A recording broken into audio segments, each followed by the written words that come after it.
Okay, so yeah, how's everyone's practice going? Any questions about meditation experiences you're having, or what exactly you're going for? Um, yeah, Sundays will be the jhanas and cessation series, and we're gonna use Chula Dasa's Mind Illuminated as the initial primary text for that. So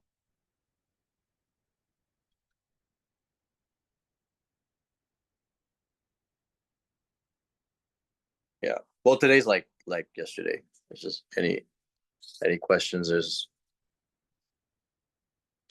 um subject can go in any direction, so it doesn't have to be just about that in particular.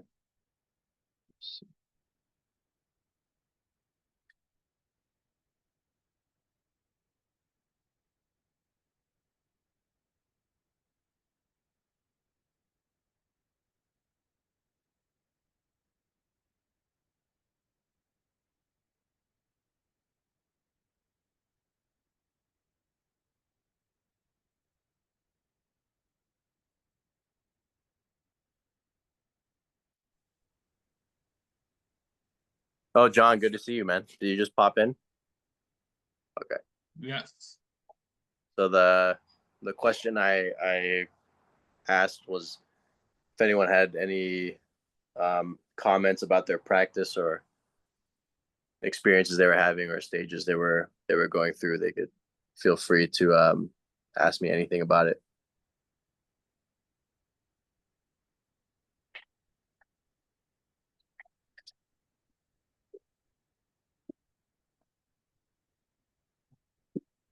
Well, I'll think about it. I had to just get the kids fed. I'll be right back. Sure.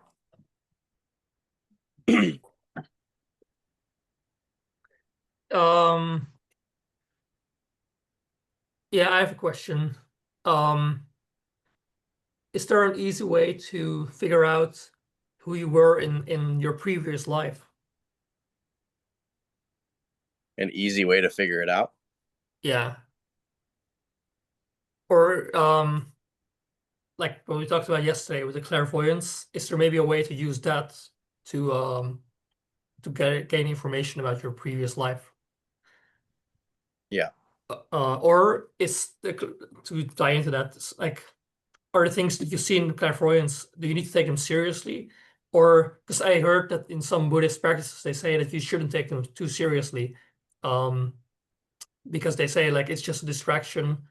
Um, so could it be that the things that you see there are actually more like illusions rather than something from like a different dimension or whatever? That's my broader question. Yeah, good. It's a great question. So I'll answer the question about the clairvoyant, um visual clairvoyance, or any form of uh supersensory perception. The reason it's generally regarded as like not to be taken too seriously or not to be pursued as um, paths in of themselves is because the supernormal powers don't directly lead to the realization of non-duality or the falling away of craving. So, like I've said before, here and in many places, enlightenment is not enlightenment or awakening is not a monolith. It's actually a very tradition specific, definition specific thing. So one tradition's version of what enlightenment is can be contradictory to another tradition's version or take on it. So yeah, I think it was Peter Brown that said enlightenment is a matter of definitions. The thing with developing abilities like astral projection, remote viewing, clairaudience, all of these unusual capacities, is that they don't directly produce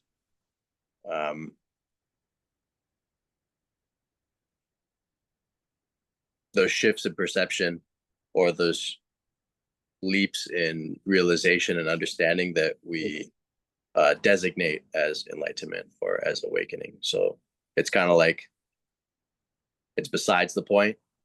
So that's the angle that's usually used on the whole subject. It has a negative effect of, like, I think, leading people to disregard a lot of this prematurely. But then on the other hand, it has the positive effect of, by having this general rule of, like, don't focus on psychic powers, you help people avoid pitfalls in practice. Like, there have to be some general injunctions when you're teaching to, like, thousands and thousands of people. It's better to have it be a general rule of, like, don't take this stuff too seriously, and it's besides the point, because there'll be a specific percentage of practitioners, likely a large percentage of practitioners, that will cling to these experiences when they start having them, right? So you have these, so that's why you have entire traditions like Zen, they just disregard all of this. It's a kind of safety measure. But the thing to consider is that there's an entire subset, significant percentage of practitioners that will have these experiences.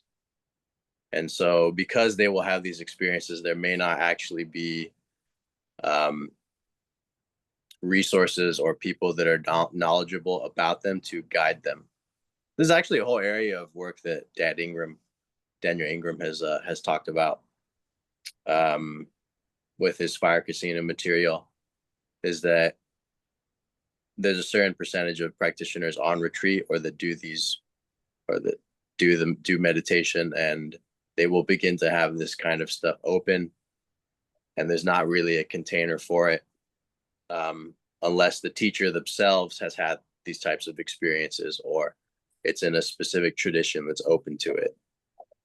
So in Thailand, like Thai forest tradition, or just any Thai tradition, you'll have more acceptance of this kind of stuff, because Thai culture is steeped in a kind of superstition.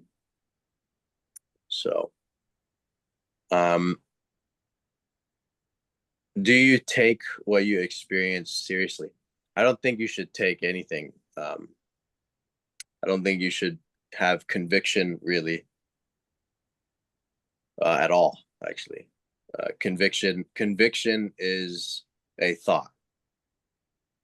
That's all that it is. It's a confirmation of what has been experienced.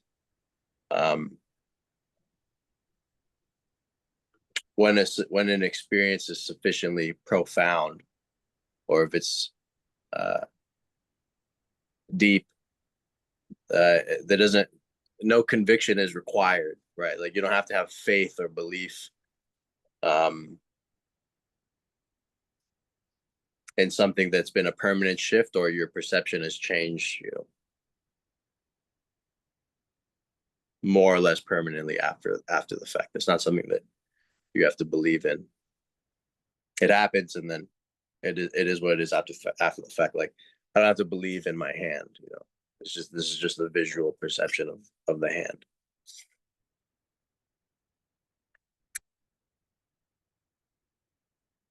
I would be cautious about taking seriously anything that happens in the realm of the psychic, or in the realm of these super senses, clairvoyance, clairaudience, stuff like that.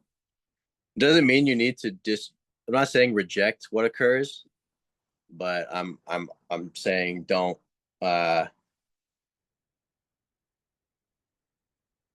become overly invested in it.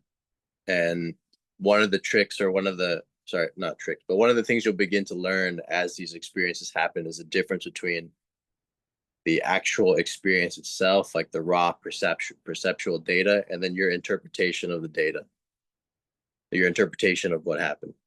So what you think a thing means, or what you think a thing actually is, what an experience means or actually is, completely unknowable.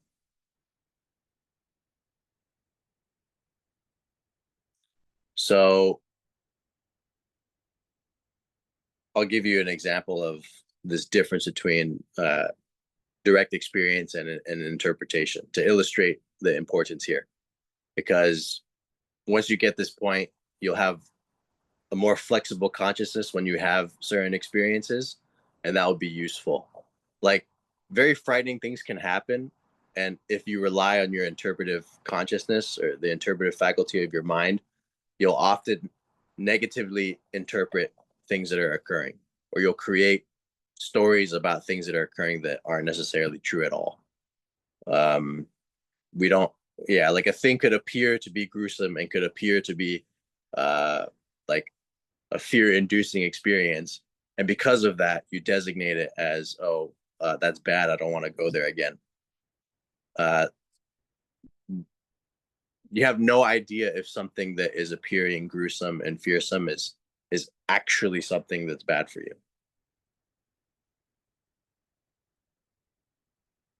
You don't actually know. So, and yeah, so this is the particular story to illustrate this difference. It was like right before the pandemic broke out, and yeah, I had this strange out of body experience,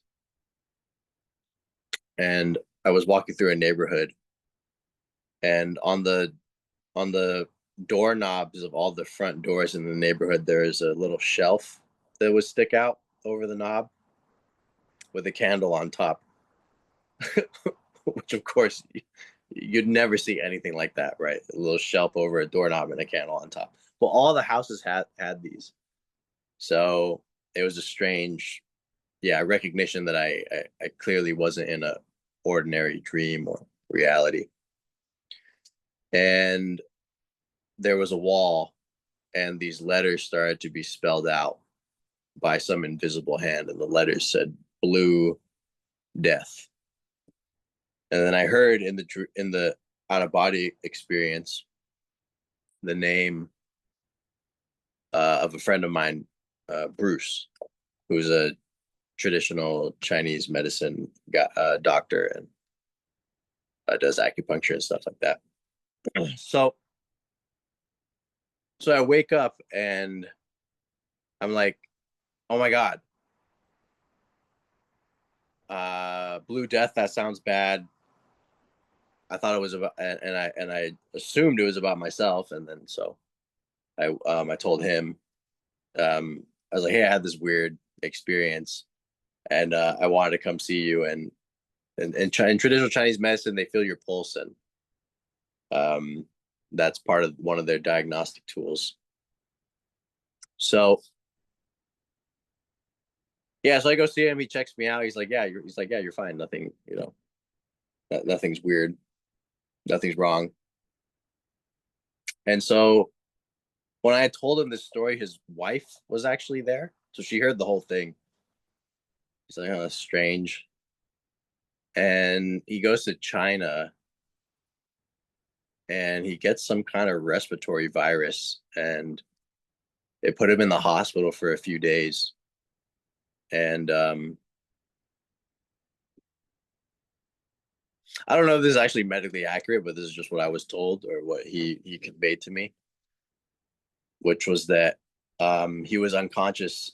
He was unconscious, and the carbon dioxide levels in his blood kept rising. And so the doctor had said to him specifically this phrase in Chinese, which was, if the carbon dioxide levels in his blood keep increasing, he'll die of blue death.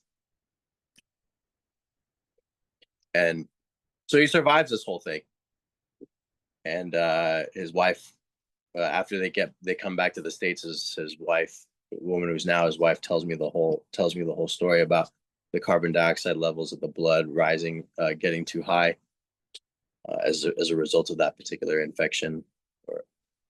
And yeah, so a month out before any of this occurred, Blue Death Bruce, and then yeah, a month later he's in the hospital and all of this.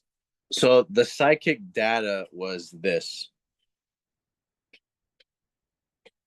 Blue Death was written on a wall in a altered state, and then the name Bruce. So that's what happened. My interpretation was Blue Death, Bruce, I'm sick, go talk to him. Or I'm gonna get sick, go talk to him. So you see the difference. When these clairvoyant type of experiences happen, or encounters, what they're so unusual that what we think they are or what we think they mean can really take on like it can just become a whole thing, because it's not something that we're necessarily used to. So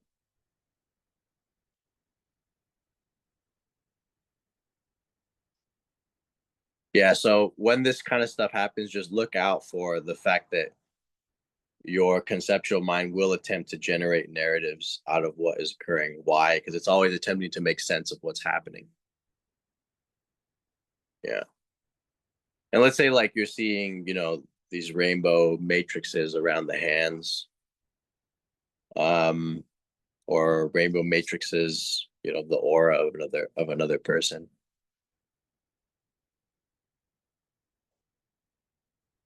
Yeah, it's just visual clairvoyant phenomena. So yeah, it's fine. It's fine to be interested in it and to explore it, but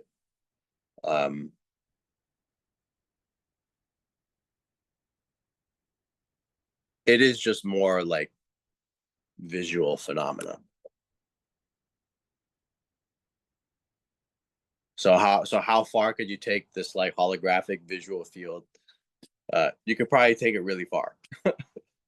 It could progress from, one of the things that Dan mentions is this kind of mist thing that arises as a result of doing fire casino. I've seen that. I've experienced it many times. This mist begins to appear visibly that you can see, and it progresses into being able to take on like actual shapes that correspond to one's consciousness. So yeah, so he describes actually being able to generate visual objects and see them in front of him after like he hits 150 hours doing fire casino or something like that.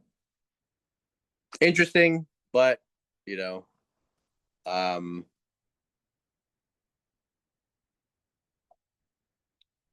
not,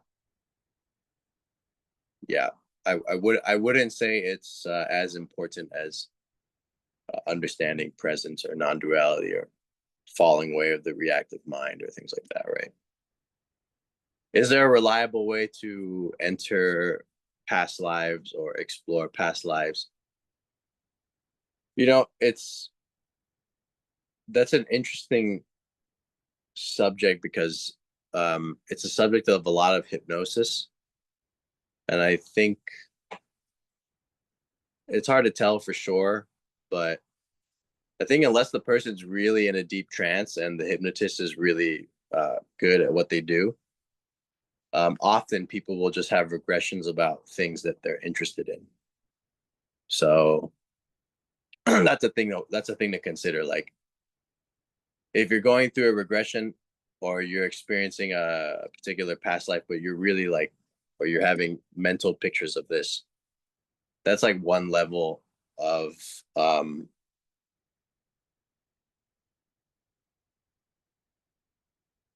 not discounting that you can get actual psychic information like that, and people do.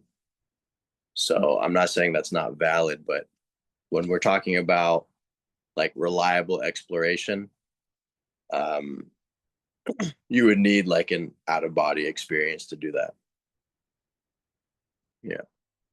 So a route that I have used or have told people to do also is when you emerge from cessation, this stuff is accessible. So when you come out of cessation, the mind is so purified that you're able to direct your intention at this specific insight knowledge, which recollection of your former existences. And because you've just emerged from the cessation, your capacity to phase into another reality or into another state of consciousness is very high. So once you come out and it's a deep cessation, I don't see how the little fast ones will do it, but once you come out of the cessation, then you're able to have the intention, okay, to explore this, and the experiential field will actually morph into that. Yeah, that's happened. I've done that a couple times or a few times. And I know that OBEs have also been used to explore past lives. I've just never used it for that particular purpose. Yeah, and then the other way to very reliably explore past lives as well is modalities that touch on past life trauma. So that means that, like, let's say you have some kind of it could even be something like shoulder pain or like a consistent knee pain, and you use some kind of trauma release modality, and you may find that the memories, or like there's particular memories that are associated with that pain, and that memory like is along your track of incarnations. And so when the trauma replays in the mind that resulted or is connected to that pain, there's usually a very strong emotional response that comes out. So that's like a marker that it's not something that you're trying to create with your conscious mind. Yeah. And those types of trauma release therapies or experiences could be crazy, extremely intense. So, I mean, I had it once, or I experienced it once. Yeah. It was like this jaw pain that I had, and I was like crying in front of this guy for like 15 minutes. Yeah, and I don't cry in front of people. It's like not a thing that I do. But yeah, he had me just replay the basically he had me go like revisit the first moment that I recalled that pain arising, which was after a dental operation. Like it was the removal of my wisdom teeth. And so yeah, he had me just he's like, yeah, walk me through the day from the operation all the way to your first memory of the day. And so we did this like again and again and again and again. And interestingly, I began to notice and remember things about that day that I'd completely forgotten. Like the magazine I was reading in the dentist office as I was waiting for the appointment, stuff like that. These like details started to open up. And then the images became more hyper vivid, hyper real. That's all it was. It was just go back to the first memory of the day, or a further memory of the day, or like, yeah, and then go from the beginning of the day all the way to the passing out under the gas, or losing consciousness under the gas. And so we ran this like 7 times, and then on the 7th run or something, like that jaw pain just started to like explode in my it really got intense. I was like, the fuck is going on? And when the pain became very intense, then these images from somewhere else appeared in the mind. And I told the guy, I was like, hey, I'm getting images from like not that day. What do I do? And he said, just follow them. And there was a scene of me as what appeared to be me. I was a kid in some kind of like cave house. And there was like a kind of small wooden table like on the floor, and I was eating, and I dropped the bowl of the food I was eating, and my father came over and whacked me so hard across the face it broke my jaw. And yeah, so the pain like really exploded in my jaw in the session with this guy as I'm reliving what appears to be a past life memory. And I just start, I was like crying hysteric. I was crying really intensely. And the next scene was like my mother in this situation tried to get involved. He beat her, and then she was like holding me, and she said, yeah, it's not safe for you here anymore. Like I can't protect you. So I need to give you away and bring you to a monastery. So this was like Tibet or Nepal or something like that. That was the feeling and the scenery.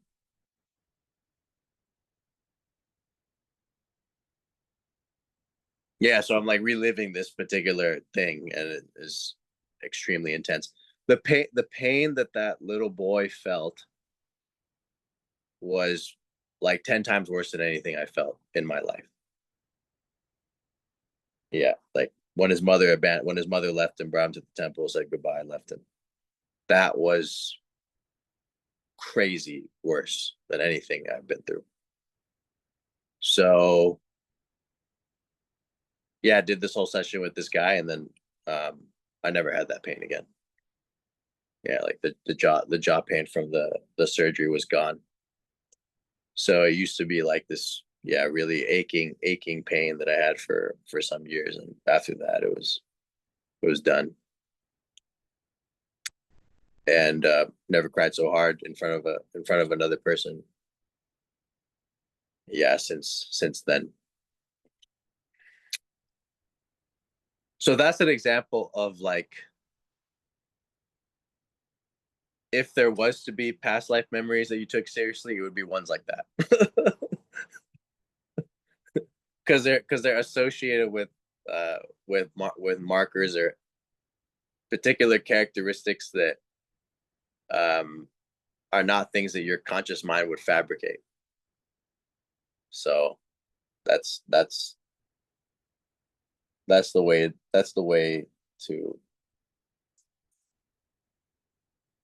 to approach that.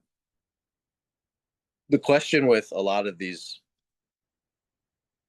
whether it's out of body experiences or psychedelic experiences or even awakening, right? This is one of the primary insights that retreat that I did 2 years ago. The question to ask is, am I getting more of what I believe? Like, am I just getting more of what I already believe? So if my conviction is no self, am I just getting is experience or reality just a feedback loop that is corroborating my own beliefs and convictions? When you have experiences or insights that are in juxtaposition to your biases, when they surprise you, that's more of an indicator to begin to look in that direction, as opposed to when things are just confirming what you already know and believe. There's only a particular extent of usefulness for that.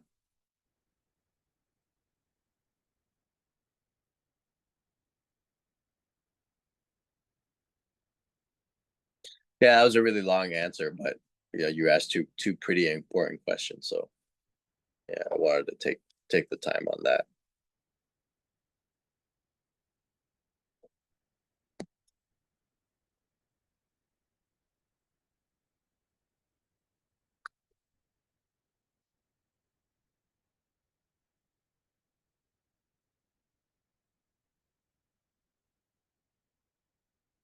And I appreciate all of you opening your cameras today. That's nice.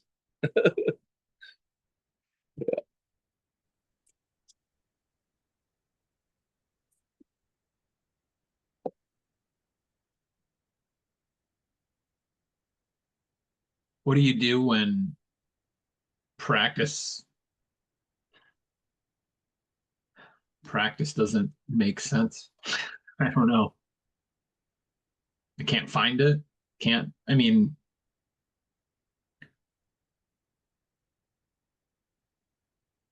there's always that tension, like, between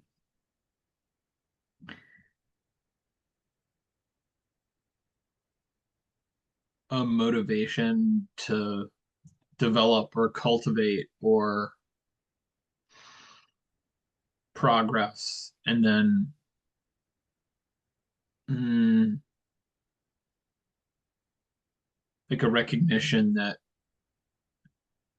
like a recognition kind of that there's nothing to do. It's not.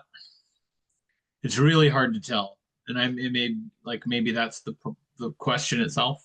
Like, I got into this phase of looking like really suffering, or like really just having some kind of nondescript difficulty. It's like I can't really place it in my body. It's almost a restlessness, but there's like a, like anytime I'm like, oh God, I gotta ask somebody, like, how do I deal with this? There's also like I don't, the concern would be that it's learned helplessness or something, that it's like, or a nihilism of some sort.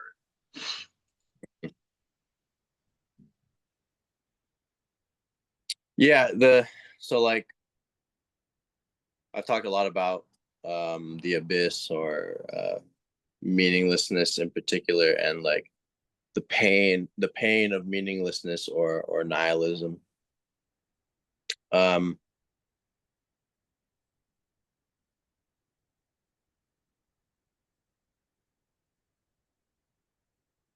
yeah, it's fundamentally a reaction to feeling. So yeah, the primary insight, or one of the primary insights in Buddhism, is dependent origination, right? So in every moment you have um, contact, feeling, and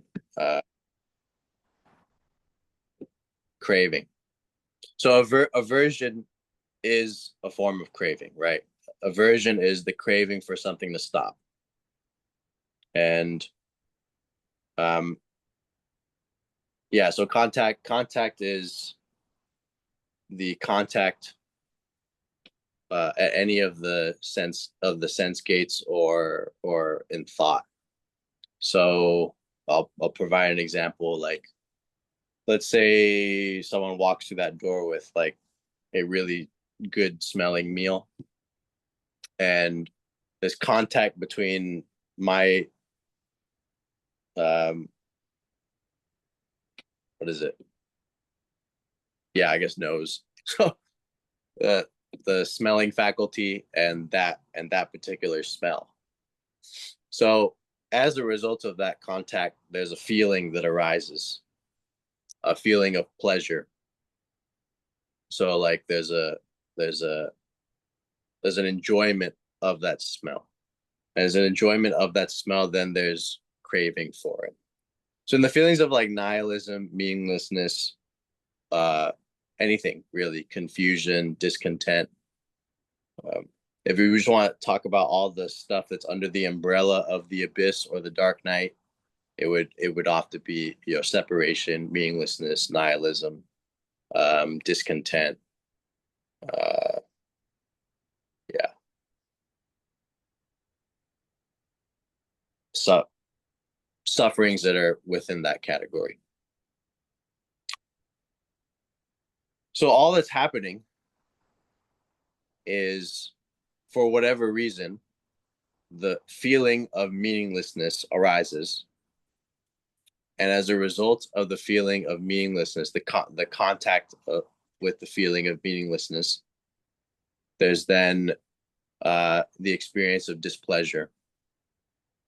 So that is an unpleasant feeling that comes up. And as a result of that unpleasant feeling, there is then aversion.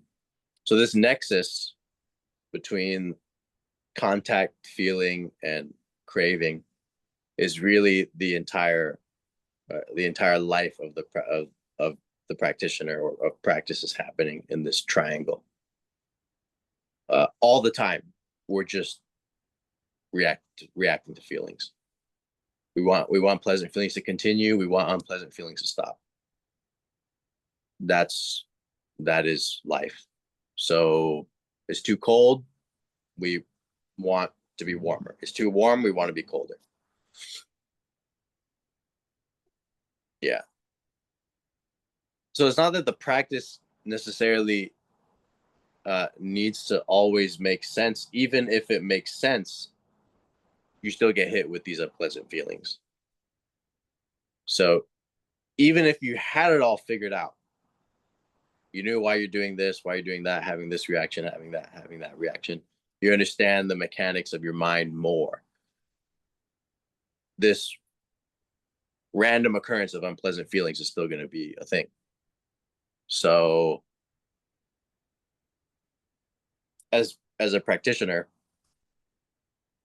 what happens is either there's the development of equanimity to unpleasant feelings, like they just don't have as much of an effect on you because your equanimity has increased, or those unpleasant feelings actually stop arising, the specific ones that are causing issues. So like meaninglessness, for example, or yeah, meaninglessness is a big one. If meaninglessness arose and there's no reaction to the feeling of meaninglessness, like what that is for you. I mean, for me, it's like the color, the vividness and color in perception just gets taken out and everything's gray. Even though everything looks the same, it feels gray, right? And it feels, yeah. Meaninglessness has a specific flavor of experience in experience. It's just this kind of like outright disregard of phenomena. So it's like an automatic, like, fuck everything, you know. And so that's a painful feeling. So if that came up, or if that comes up, and there's no like, I don't want to feel this, or there's just observation of the resistance to the feeling, that takes out like 90% of its juice. That takes out like 90% of its power. Most of the problem is I don't want to feel this. Yeah, So, I guess. No, I didn't mean to interrupt. yeah, continue. Or what did you want to Well, say? I mean, I think my first inclination of seeing this, my first instance of really seeing that process like directly. I was in my therapist at an appointment, and I had this feeling. It was just this like gnawing pit in the stomach, kind of like homesickness a little bit, or like just kind of like a uncomfortable lightness or something in there, kind of like the opposite of being hungry in a way. But I like, but there was also just like a lot of bodily distress, like, you know, like kind of like panic, right? And it was sort of like I could see that this was kind of spiraling. And I'm like pulling my like sweater off and stuff like that. And she just kind of like chuckles. She's like, "Yeah, I was a psych nurse for 20 years, John, go for it. Like, there's nothing you can do that's going to scare me." So I'm apologizing. You know, I'm like basically stripping down, like lying on the floor because it's so hot. And I felt this feeling. It was almost like I saw like just like a giant black hole through me. And those words like I don't want to be here, like I want to die, showed up, and it was like, holy fuck. For the last like 20 years, this combination of sensory perceptions, right? Like this combination of like feeling in body and thought in my mind had just become, they'd like glued together in the same way that, like, you know, it's a little before noon, there's like rumbling in the stomach and you're like, oh, I'm hungry. Like it, those have come together, or like a feeling, you know, in the pelvis and you're like, oh, that means I need to go pee. Like you don't have to like process through it. It's like it seems kind of innate. And it just I watched, like it got clearer and clearer to the point where it was like, and it changed from then on. But I wonder if it's just like what you were saying. What I'm seeing is there's a motivation, like there's enough distress that there's a motivation to try to be like do something about it. Like I better like contact a friend, or I better, and then but then it's almost like, well, but I better look a little closer to see what it is so that I can tell them what's going on. And then I look and it's like, oh, okay. Like it went away enough, you know? And so like it's a little bit like Sisyphus, right? Like, except the boulder's not rolling all the way down. You know, you like get it up and then it just like rolls back. And you're like, oh, okay, well it, you know, and it's like, but yeah, it's odd. I sometimes wonder if it's like, you know, there's some sort of conditioning like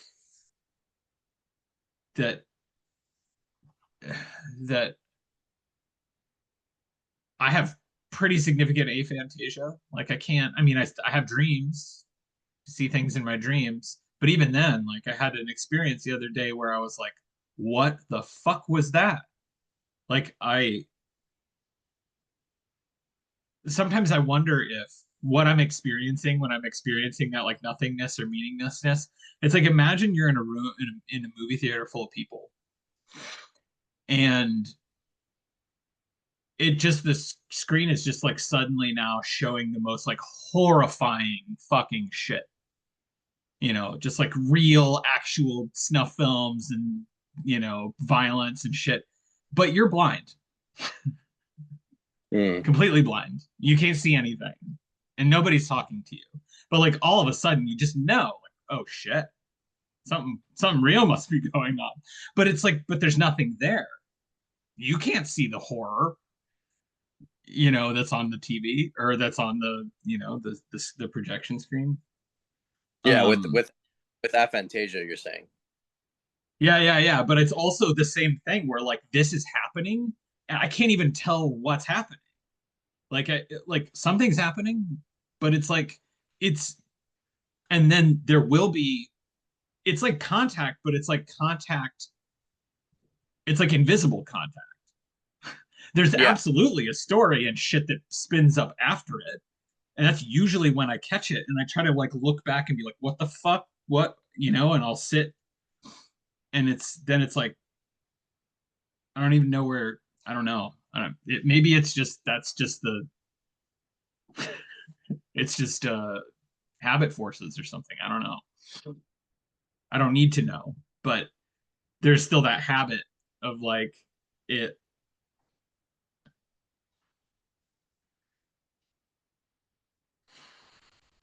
You mean the habit, or like the fact that it arises? Yeah, like trying to do something about it. Oh yeah. You know what I mean? Because it's like, so I at one point I messaged you this. I was like, dude, I had the most fucking terrifying sleep paralysis, and you're like, John, it was only terrifying because you were trying to move. Yeah. And it immediately struck me. I was like, God damn it, yeah, of course. Because I woke up and I didn't move for quite some time and it was fine. Right. But as soon as I had the intuition that I needed to move, I was fucked. Like, yeah. And it got exactly. worse and worse and worse. The distress just got worse and worse and worse. Yeah, the feeling that corresponds with the thought of I don't want to be here, or I shouldn't be here, or I'm not meant to be here. It's just the intensity of whatever that feeling is in the body and in emotions is so strong that the aversion is just like you just want or need it to stop. But really there's nothing, I mean, like, meaninglessness would only lead to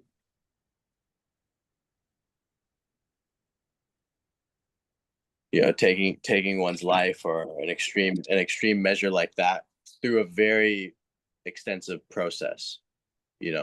Like, you have to be in hopelessness for a really long time to get to that point where you have decided that you're not going to live anymore. So it's not like the feeling comes up, the contact with the feeling comes up, and then suddenly things start to go haywire. It's really like reactivity to that particular contact again and again and again and again and again and again and again and again, and it just builds up to the point where the organism feels that self-destructing is the only way to deal with it, or the only way to get it to stop. And the unfortunate thing about that is that there's no certainty at all that it actually will stop. Yeah, I had a professor at a community college class, and he was a criminology guy. He taught criminology and and suicide prevention and things like that. And he shared with us his like what he says to someone when they say that they want to kill themselves. First, he asks them why, and then they say that's the route that they want to do. They want to take, and then he says, "How are you absolutely sure that will stop this? How are you absolutely sure that your pain will not continue despite suicide?" And then they think about it for a bit, and it's like, "Are you absolutely sure that this will work? That it'll stop your suffering?"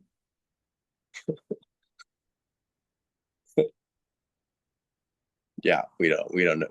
There's no certainty about that at all. We have no idea what's going to happen 5 minutes from now. It's total unknowable. We don't know what's going to happen in the next moment. So yeah, so like, of course I can say, and we all can say, and we've done this, like, we know that if we just don't react, or we have equanimity, or we're able to observe, that we have mindfulness in that moment, that we're able to not be taken for a ride by thoughts and feelings, or by feelings that arise.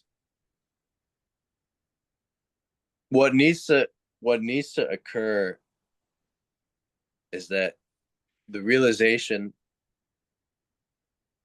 the non-duality has to become sufficiently deep that the realness of what is arising is no longer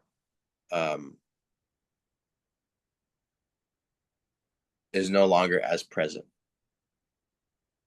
So like the same way that you and this sounds dissociative, but the same way that you don't take the events of last night seriously, like in your dreams. So you have all this crazy stuff happen in dreams, but you don't actually take what happens in dreams seriously. But of course, you take the conditions in your waking life very seriously. One of the hallmarks of awakening or non-duality, you hear this phrase all the time. It was like realizing my whole life was a dream, or that everything was a dream. My body was a dream. My story and time was a dream. So when that shift occurs, there's less of a capacity to be so seriously affected by what is happening or by what is being felt. Like something that is happening as a process, something that you can get better and better at, of course, is increasing equanimity and just becoming more proficient and not reacting to every freaking thing that is happening, right? Not having to go into reactionary narratives every time it doesn't go the way you want something to go. Like that's something that you can develop as a skill. But what ideally would occur is that an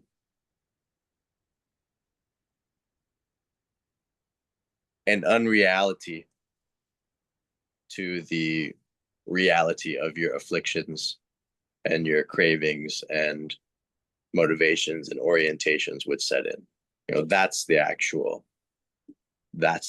liberation. Because the other thing is something that you have to keep doing, right? Yeah. Well, when you say that, it makes me kind of laugh because it's like, I think for me, the longest time I was chasing, like, I just got to make it that last bit more unreal. And I think for me, that was like the recognition, I guess, is maybe this is my way of showing myself that like what I need actually, or what I needed was to go the other way. Like I got to try to make it all real. And then it flips itself inside out. Because it was like, because the way to make it unreal was like, oh, I'll just, do psychedelics all the time and, see the, or whatever. And it's like, it started becoming about chasing something. And the other thing that was interesting is like, you also can't tell that it's not like, it's almost like that. Yeah, so like Colin's comment or question there, like about the agent Unreal. So this is kind of something I wonder about if I like really fucked up my system when I was like 14 or whatever. I had this massive mushroom trip, and my friend, we were like, it was the first time I'd taken mushrooms, huge amount. I didn't know that I was a cheap date with mushrooms, and my friend punched his CRT monitor like as hard as he possibly could that night, and he was like suicidal. And so we were on AOL Instant Messenger like right as I'm about to peak, and I see him say like, I want to fucking kill myself. And so then it was just like everything just gone, like free fall, no time, no space, no here, no there, no nothing, no separation. Something was happening, but like form exists, like it was so completely alien that like just bottomless terror doesn't begin to even explain it. And and that like they saw like something fucked up, like this is not good. They were like really worried about me. And of course it's I've not never helping. seen them in the My house. pa- Oh no, they're all over the house. That's usually where they are. I don't even know how they freaking get up here. He quote. Okay, we And have to continue. it was perfect. It was the perfect addition. I they're like over in the corner, like, oh man, I think he's having a bad trip, you know, and I'm like, God, stop, you know, don't tell secrets about me. Like, you gotta, you know, it's like, say it out loud, you know. And that's just like it's spiraling more and more. And then my friend put on What a Wonderful World by Louis Armstrong. And did that help? Because he'd heard that, like, you know, people heard this song and they were like suicidal, and it, like, you know, brought him back from the edge or whatever. So he was like, oh, let's give it a shot. And I didn't have any expectation or anything at all.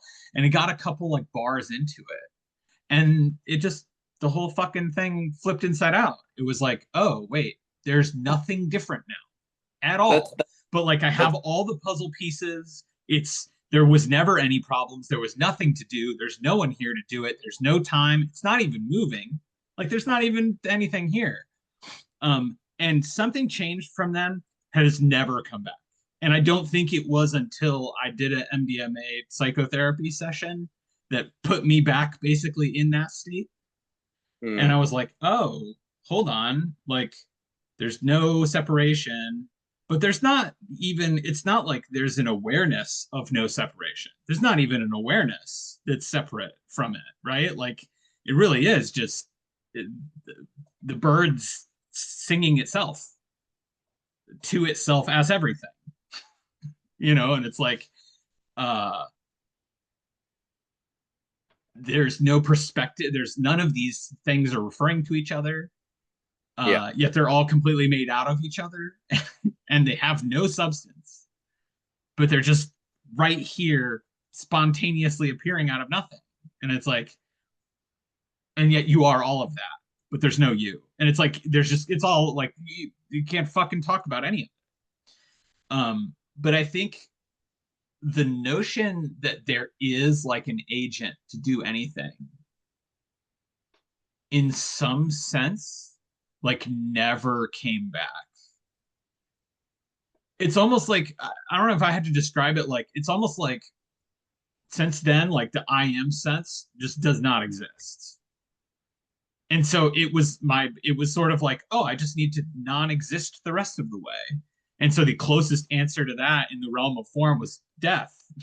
I was like, oh, the clear answer for 20 plus years of my life is suicide. So I'm vacillating somewhere around like being really close to doing that.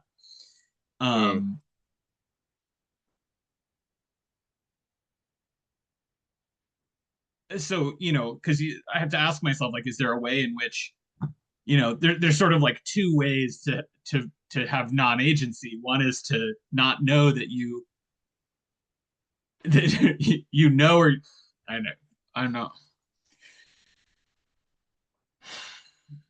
There's a cluelessness, and then there's a knowing that there's nothing there. You know what I mean? Like, there are people who are like, oh, I have no thoughts. Like, are you just not aware that you have thoughts? You're so identified with your thoughts that you're not aware that you're thinking. And I think that's like, you know, like, there's some of that in there. But I think the notion that there's like a doer, specifically, like that little slice of that aspect of like, yeah, like, it's just not been able to get off the ground. And so it's like, kind of, when it's amazing because it's like, you know, it's like a beautiful roller coaster. And when it's horrifying, it's like you're fucking trapped and there's nothing you can do about it, because like, it's very clear that there's not someone in here that's going to save me from this experience. Yeah, that's one of the assumptions of non-duality that I disagree with, that there's nothing you can do about it. I mean, how does anyone know that? Yeah. And that's like, that's worth looking into, but it's like very hard to figure out what the fuck is like, what it like, because I can't get my finger under like where is this notion that like, it's not a thought that says I can't do anything about this. You know, it's just that like, if I sit here and I just like wait until I figure out what the next thing is. It just happens on its own. And so like if I'm like trying to figure out what the next thing to do or not do is, like I can't find the place where it comes from. It just comes there. And it just happens to have been full of a lot of resistance and reactivity. Yeah. So I think for me, it feels like maybe like if I have to put words to it, like it's just getting really close to that edge between like needing like an arising of an experience of the most fundamental form of resistance, like that there is anything that needs to be done at all.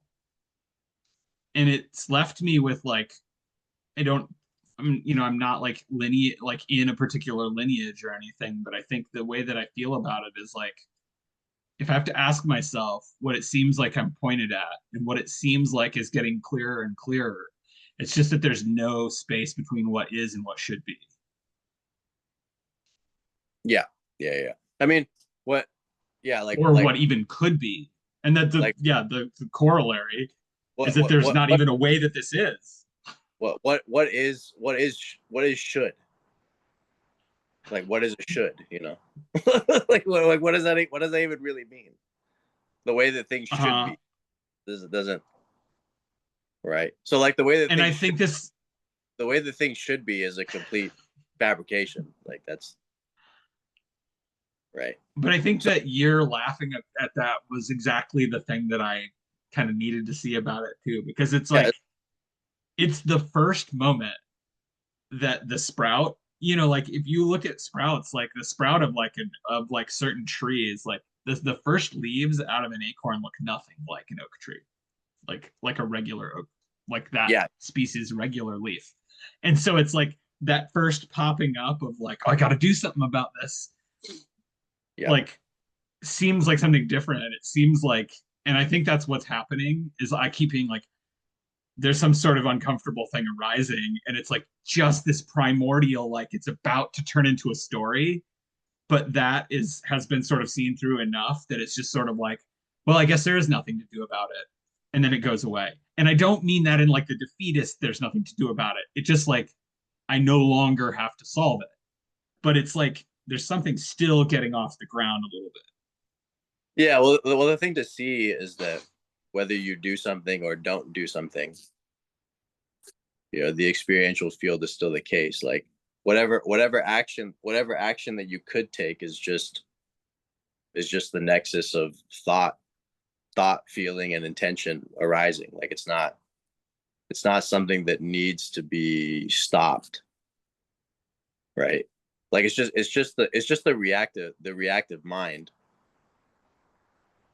Like anything that you do about it is coming from the reactive mind itself. Anything that you would do to make the present moment better, or like make the present moment more optimal, or get closer to reality, or whatever, all of that is coming from the reactive mind itself. It's coming from thought and feeling. Yeah. If they're like, let's say you're in meditation, and then this immense feeling of meaninglessness just comes and arises out of nowhere. To attempt to do anything to make that go away is coming from the reactive mind itself. It's coming from the resistance to the unpleasant feelings themselves. Like it's just that. So yeah, so it's not that you need to like, or that anyone needs to necessarily stop that, to like, because to stop the resistance is actually you have the agenda of transcending that thing. Like stopping it is a way to avoid it, or stopping it is a way to circumvent it. So really, there's still a goal there, which is that I want this to go away, or this shouldn't be there. I should be past this by now. This kind of stuff. Yeah. Yeah. So it's almost like the instruction is kind of like remain curious, and you might find that the practice that you need to do is it sees that it's already always been meditating. Like it's Yeah. already all the practice. And it's like you either see that or you don't. But it's already all happened. Yeah. Yeah. Yeah. The reaction, or the I want this to stop, or this is a very sufferable thing. Yeah. Even letting go. So much of practice is, you'll hear the word letting go a lot. And I've said this many times before, but letting go is still a doing. Like letting go is a mental act.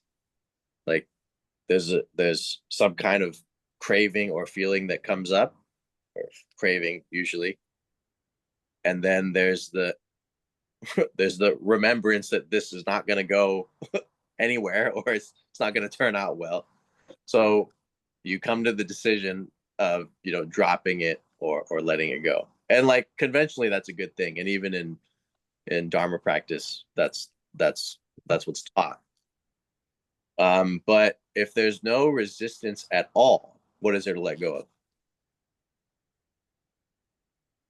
That's one way of looking at it. Yeah, you'd have to like fabricate something.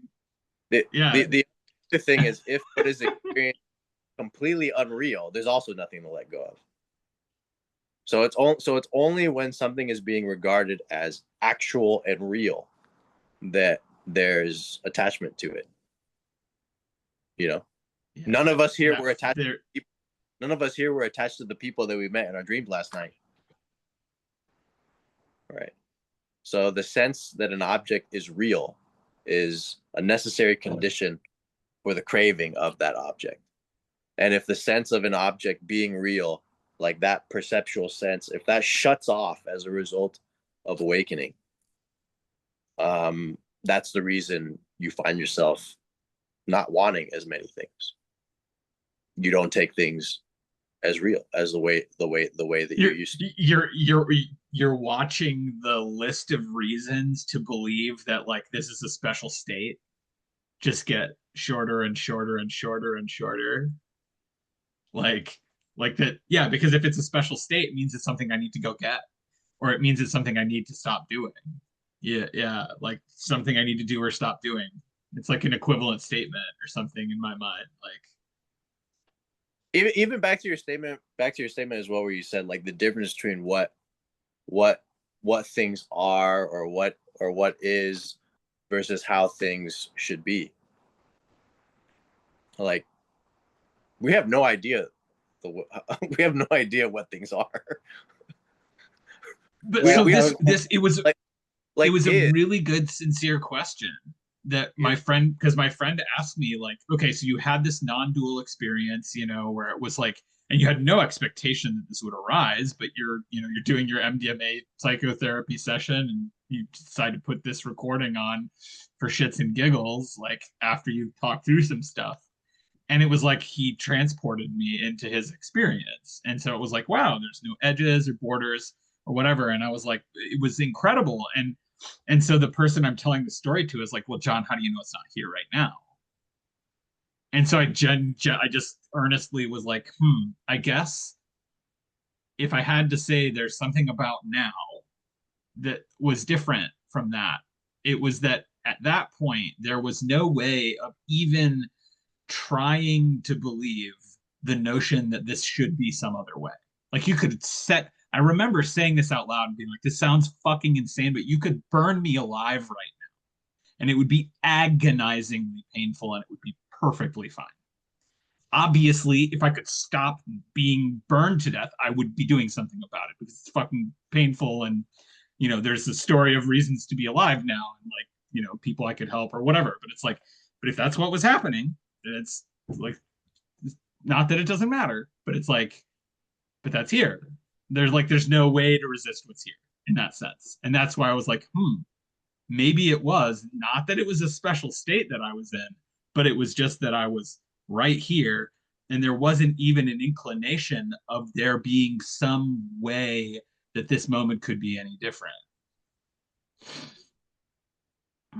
I think when it gets when it deepens to where you're thinking of it deepening too, like all of those assumptions will not appear. It won't, there'll be nothing that you can say about it at all. Like as soon as you open your mouth, you'll be like, well, it wasn't that it either. It wasn't empty, and there wasn't a me, and yeah, it just,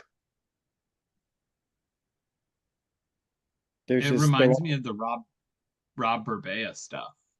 You know, it's like you kind of look at it. There were those paradox kind of things where he was like, okay, so if there's moments in time, there has to be one or many. He's like, and if there's many, then, you know, there has to be a beginning and a middle and an end before the next one. And it's like, well, but then, you know, so like you can kind of almost like do that. It's maybe a different form of self-inquiry. And I think that maybe that's what's going on. And so for me, it's sort of like, because clearly my experience has changed. Like I'm way less reactive. And I can't tell you, like, it's not because I've sat and done 4 hours of anapanasati, like, and so the notion that like I need to do something about it, or like I want to do more practice. But I think what's happening is it's like, oh, well, maybe one way of framing this is that the practice is doing itself. And what is being done is the recognizing that this is already it. Yeah, you so could frame it like that, but that won't be Yeah. it, right? the framing is just like what, framing is frames of reference or ways of trying to categorize this or orient it are not necessary, right? Like Yeah. Like if I can't even find the present moment, like the present moment is not a findable thing, then the now is not a findable thing, the here is not a findable thing. If reality is not actually reality, if reality is indeed no reality, we can't find this thing called reality, then what is the point of framing anything any way in particular, right? Yeah. So that's the insight. When reality is rendered as no reality, when reality is realized as empty, the categorical distinctions and framing of processes, and even and just any way that objects could be understood or analyzed dies. Yeah, so if I'm still trying to understand what I'm looking at, the cause of that, or the reason that that's happening, is because I'm still perceiving this thing as real. Yeah, I guess what I'm trying to say is that like maybe it's that I'm going in and out of this experience, and I'm trying to figure out why I'm going in and out of that experience and what I need to do to stop making it do that, and it's like because Yeah, so this is the reason why I was saying the thing about like if there's no difference between what is and what could be or what should be, another corollary of that, or maybe a deeper iteration of that, is that there's not even a way that this is. Like there's no particular way that this moment is. There's not even a particular moment. Like because that again is making just like a subtler form of duality between like form and emptiness. And it's like so it's not that you're coming in and out of it. It's just that the habitual patterns arise and then they cease. That's what's actually just watch it. Just watch it. Just sit and do nothing in that sense. Even like the watching is trying to do something about it, right? So if even the watching and observing is trying to do something about it, then you can just see your mind try to do that, right? Yeah. Or see yourself doing that, and then yeah, just sit there or just whatever. But where the hell was I on that? I think I lost my train of thought just now. I think you were saying like about how like if it can go as soon as you start thinking it can go in and out, then Yeah, right? yeah, Then you're already framing, you're already yeah. engaged in the thought process. Like, It's not like that when you're non-reactive, that's awakening, and then when you're reactive, that's not awakening. You know, it's the same. It's the experiential field nonetheless. Really, all that's happening is that the habitual tendencies of resistance to discomfort, or the habitual tendency to need to make things better or make things go away or whatever. That tendency is arising. That tendency remains there for a few seconds or a few minutes or however long, and then the tendency passes. It's really, like we're talking about, the illusory nature of the agent. Like, we all know that there's no thing that we can find called an agent, yet our afflictions continue to arise. And why is that? It's because the habitual tendencies, the habitual processes, like those seeds haven't been burned out, they haven't been emptied. The same feel, the same discomfort, the same meaninglessness comes up, and the same reactivity to that meaninglessness follows. It's the same meaninglessness every single time it comes up. Or I mean, sorry, not to say it's the exact same thing, but it's like that same tone, that same flavor of experience arises, that meaninglessness, and the reaction follows. Just the same freaking reaction, the same thing. The same thought of, I want this to stop. I don't like this. Fuck my life. Whatever. So the idea is to deepen the reason that you practice, the reason that you meditate is not to get somewhere, or it's not to produce anything. It's that when you sit and you don't do anything else, the unreality of what's happening becomes more and more prominent. It's like this unwinding occurs. Yeah, the analogy that I guess that I think of when I like look back on what has changed is like if you look at a rope, like from a distance, you're like, oh, it's like a rope. It's like it's solid, it's just like, but if you look really closely, you get closer, like it's not a rope. It's like these strands and these fibers, and like you get closer, like those fibers are just like, it's like that rope is like mostly air, and it's like there's just this way where it's like it's almost like it's watching the rope unwind. But it's like, well, if you really look closely, the There's rope no was rope. unwound the rope was unwound all along. Because they're it's like a topology problem. Yeah. The reason for sitting, if we're gonna say that there's a reason at all, is that the more like saturation there is in this knowledge, in this realization, the less power the habitual tendencies have over your behavior. So Thank you. yeah. Some part of me needed to hear that in a way that I cannot fucking slither out of that. Accountability is not the right word, but like there is a way in which something in me was like, oh, well, you don't have to do anything because there's no doer. And it's like, and I don't just mean this, but like in a thought trap. I mean it like there just wasn't motivation. Like it could not find that. Like it just did not arise as a thing to do, or a habit to keep, or a thing to care about, or whatever. Like it was just didn't exist.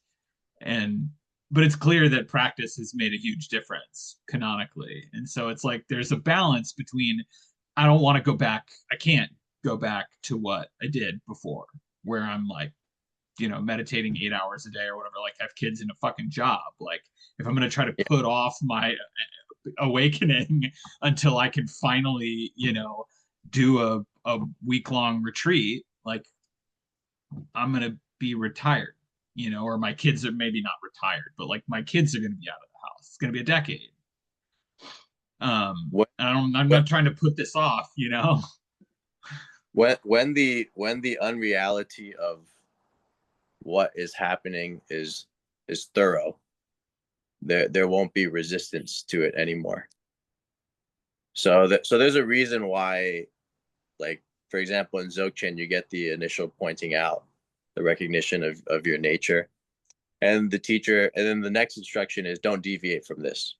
Like be in the realization of presence or emptiness as often as possible. And initially, of course, that's something that the practitioner does, like there's doing behind it. But the real, the essence of it is that the habitual tendencies or our habituation is the primary like operating system. We're just used to reacting all the time. So the reason you get the instruction to remain in equanimity and stop reacting so much is to counterbalance those habitual tendencies. Like even if you've had a non-dual awakening, and this happens to all of us, you have some breakthrough or non-duality happens, this shift occurs, but the question you remain with is like, why am I still suffering so much? When I meditate, it's all incredible, but like, why are the habitual tendencies still there? It's because the realization hasn't been thorough enough to completely blast out the remnants of self. Oh So man. yeah, you could realize that there's no such thing as a self, but the only reason that you're suffering at all is because there's still some self there. Otherwise, there's nothing. There's nothing to actually experience attachment. There would be nothing there to crave. There'd be nothing there to push away. You know, self is in truth just our attachments and preferences. That's all that it is. It's just the reactive mind. So you can say, yeah, I have come to the conclusion that there's no agent, you know, that there's no self. I've realized that. That's fine. But like if you actually don't have self at all, you wouldn't suffer ever. Yeah. So but when you said that, it just like hit me really hard, because I'll notice, maybe a way of putting it is like flow, like a flow state. Like it used to, like going to work or doing work or like any of these things, like it used to just seem like it was so much fucking effort. And I'll be at work like doing some inane bullshit, you know, like 2 hours of some repetitive task on a spreadsheet. And I guess what's happening maybe is that like meta consciousness is like bobbing in and out as the task is like sort of apparently completing itself. And so like there's a suffering sense when it's like oh man, you know, this work is really hard or something. I don't know. I guess that's coming from the other direction, where it's like it is all just happening like this sort of beautiful spontaneity, and I don't notice it. But then but like recognition of that will come in and out, and it's like, oh shit, well this, like I didn't work for a second today. Like there was no effort expended, but look at all the fucking shit that got done. And it was like, what the hell was that? And I would be coming into that recognition while it was happening. I'm like underneath my desk, like sweating, like trying to like wire shit, and I'm sneezing, and there's no suffering at all. And it came, you know, the sort of like popped, like meta consciousness kind of popped in and was like, huh, do you see this? Like this is happening, and you're not bothered by any of it. And again, like there's got to be a fucking way to talk about it, but there's not like a need to be bothered, but you know what I mean? It's like, but I think it's, yeah, when there's those aversive or like those particular conditioning experiences, I'm like coming to it from the other side. It feels like there's a doer that's not doing or needs to be doing, and there's that like pulling. Yeah. A good question to ask, like a good post awakening question to ask is, when am I? When am I? Because the perception of self is not always evident, but when reactivity is arisen, you're definitely there. Yes. Okay. Yeah. Well, I wondered this actually, I wonder if this. Yeah. So this becomes like a particular, an area of exploration or investigation. When am I, and what is particular about the states or experiences when self does arise and is reacting compared to others? And I've found that it's either that there's an extreme either in craving or there's an extreme in aversion, which are both extremes of craving. You either really, really want something and that feel alive, that makes you feel like you're there, or you don't want something so much that it also gives the sense of self arising. So Yeah. Because pulling and pushing, in that sense, it's like it's the same thing. It's just what's your frame of reference, right? It's like a physics problem. Yes, self is it's a generated phenomena, right? Like if you didn't have memory, you wouldn't have a sense of self at all. Like if you just didn't have fact, it's gone. There was something, this was years ago, and I guess now I would recognize, like, oh shit, I was doing like fucking wild self-inquiry there. I would be driving to work as a paramedic, and it's like very early, and you just see the headlights coming, and like you're also surrounded with like seeing the results of really fucking bad car accidents and stuff. And so I got to thinking, like, okay, so here I'm driving my car and you see the headlights, and so like so what happens, like if the car swerves over into my lane 50, we're both going 55 miles an hour on a country road, and hits me, and then I wake up 2 weeks later in an ICU with a breathing tube in, and I have no memory of the event at all. Did the event even happen? Right. And I think it's like getting at what you're saying, but backwards. It was sort of being like, well, hold on. Like, so then you don't need to be scared of that event. But I was like, well, but who would be scared of it? Like, obviously the body is going to get wrecked by that event. But it was like, wait a minute. When am I? Yeah. Yeah, it's the nexus. Like, because if I'm there every moment that it happens, but there's no memory, then did it happen? Because if it's not happening, if I'm not in the car accident right now, it doesn't exist. Even if it happened 3 seconds ago, and I'm somehow totally intact.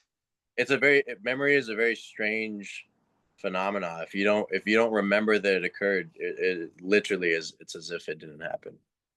So the question is like the question of who is there to be afraid, or who is there to overcome, or whatever, or to have bravery, for example.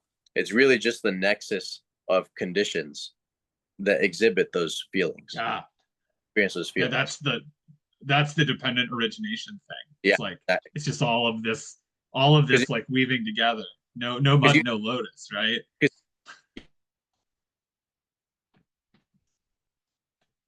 Oh no.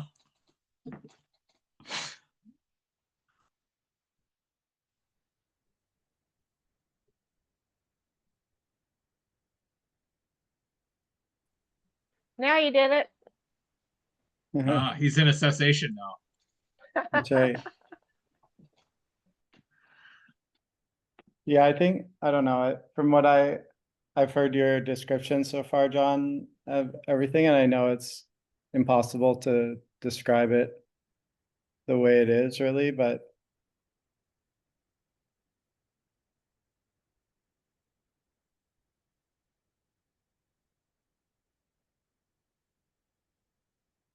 it's sort of like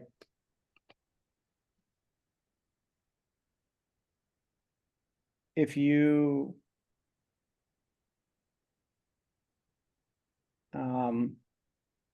like there's just so many assumptions that will come as soon as any kind of framework is applied, right?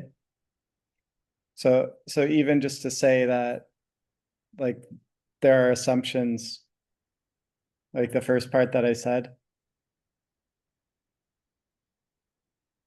it's like there has to be something that the assumptions apply to and from, and that they're in existence and so on and so forth, you know? Like even for me just to get started explaining this to you, there's probably like 15 or 20 base assumptions in play that are all completely false, right? So I don't know. For me, there's like there's a huge bat that just flew over my head. A bat? That A bat? yeah. Um, Are you outside? I'm on my terrace, but yeah. Ah, Oh, okay, okay, okay. I thought you were But inside. behind you, Yeah, it yeah. looks like you're in that. Yeah. Yeah, there's like a glass window there. Okay. Well, it's I went over much longer than I thought I would, but if you guys want to hang out, you're welcome to, but I have to go. So Oh Yeah. shit. Well, I'm hammering you with questions, man. Thank you. It's yeah, been a long it time. was good Ryan. talking with all of you. Thanks, Ryan. See you. All right, see you guys. Bye, Kathy. Yeah.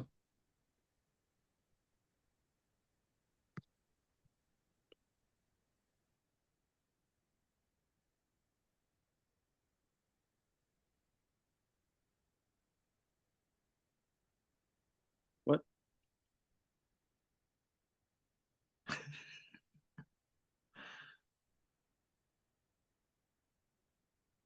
You've gone into a cessation.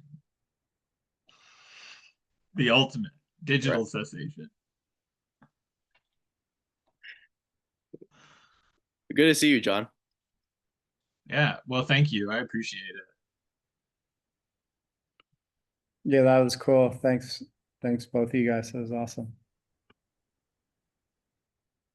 Yeah, Colin, appreciate it. Yeah, no worries. Yeah, I think like yeah, just keep checking that. I think like the sense of identity, even when a question comes up about it, like the question of practice or whatever, just see if there's like a feeling of identity right there. And just check the assumptions. I think like for me that helped kind of break it loose, but then at some point it was like your description of what you said about your friends, that it actually the thoughts just stop. And at that point it's just completely obvious, because without a thought, like what is it? Yeah. You just can't say. And Yeah.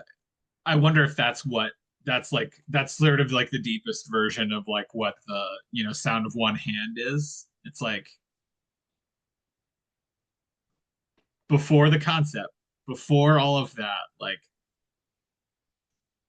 yeah, even I'm glad I'm not in the before, Zen tradition. I'd be getting smacked a lot.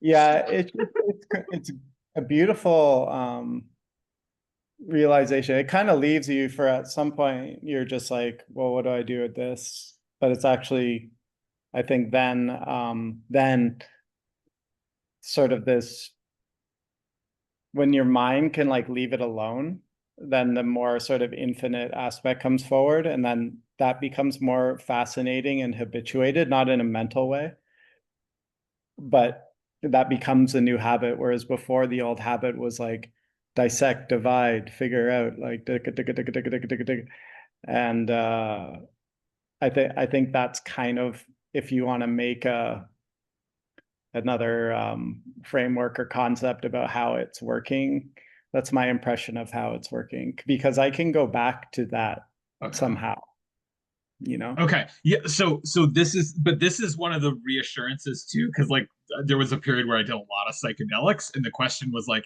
are things getting more elaborate and more bizarre? Like, in other words, like, are you fabricating, like Ryan said earlier, are you just getting more of what you already believe? But in this case, it's like things are clearer, but I know much less about what's going on. You know, or something. Like it's like they're clear, they're clearer, but they're more there's more of an unknown aspect to it. How's Nova?